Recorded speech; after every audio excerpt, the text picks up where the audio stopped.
ಜಪಾನ್ನಲ್ಲಿ ಪ್ರಬಲ ಭೂಕಂಪನ ಸಂಭವಿಸಿದೆ. ಇದೀಗ ರಿಕ್ಟರ್ ಮಾಪಕದಲ್ಲಿ ಶೇಕಡ 7.6ರಷ್ಟು ತೀವ್ರತೆ ದಾಖಲಾಗಿದೆ.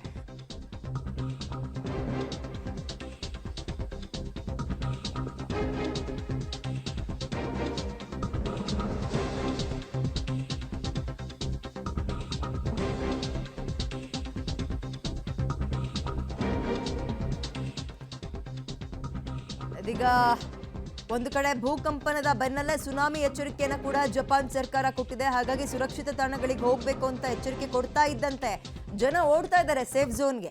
ಭೂಕಂಪದ ತೀವ್ರತೆ ಅಪಾರ ಹಾನಿಯಾಗಿದೆ. ಶೇಕಡ 7.6ರಷ್ಟು ಅಂದರೆ ಹುಡುಗಾಟದ ಮಾತಲ್ಲ. ದೊಡ್ಡ ದೊಡ್ಡ ಬಿಲ್ಡಿಂಗ್ಗಳೇ ನಡುಗ್ ಹೋಗ್ಬಿಟ್ಟಿದೆ. ಉತ್ತರದ ಮಧ್ಯ ಜಪಾನ್ನಲ್ಲಿ ಸಂಭವಿಸಿರುವಂತಹ ಭೂಕಂಪ ಇದು. ಇದೀಗ ಇದರ ಬೆನ್ನಲ್ಲೇ ಸುರಕ್ಷಿತ ತಾಣಗಳಿಗೆ ಹೋಗಬೇಕು ಅಂತ ಎಚ್ಚರಿಕೆ ಕೊಡೋದು ಅಲ್ಲದೆ ಸುನಾಮಿ ಎಚ್ಚರಿಕೆಯನ್ನ ಕೂಡ ಕೊಟ್ಟಿದ್ದಾರೆ. ಅರ್ಥಕ್ವೇಕ್ ಆಗಿರುವಂಥದ್ದು ಜಪಾನ್ನಲ್ಲಿ. ಜನ ನಡುಗಿ ಹೋಗಿದ್ದಾರೆ. ದೊಡ್ಡ ದೊಡ್ಡ ಕಟ್ಟಡಗಳು ಕೂಡ ನಡುಗಿ ಹೋಗಿದೆ.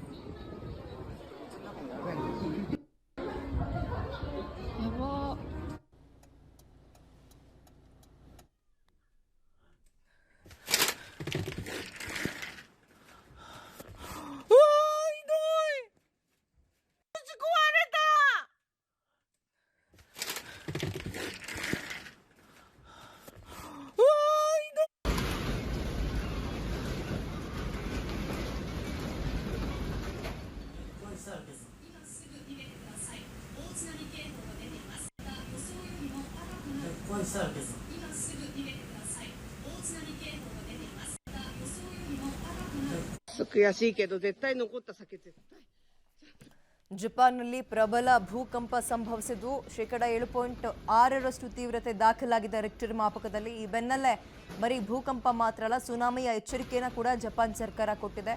ದೊಡ್ಡ ದೊಡ್ಡ ಬಿಲ್ಡಿಂಗ್ಗಳು ಕೂಡ ನಡುಗ್ ಹೋಗಿದ್ದು ಅಲ್ಲಿದ್ದಂತಹ ವಸ್ತುಗಳೆಲ್ಲವೂ ಕೂಡ ಚೆಲ್ಲಾಪಿಲ್ಲಿಯಾಗಿದೆ. ಹಾಗಾಗಿ ಜನಕ್ಕೆ ಸುರಕ್ಷಿತ ತಾಣಗಳಿಗೆ ಬೇಗ ರೀಚ್ ಆಗಿ ಅನ್ನೋ ಮಾಹಿತಿಯನ್ನು ಕೂಡ ಕೊಟ್ಟಿದ್ದಾರೆ.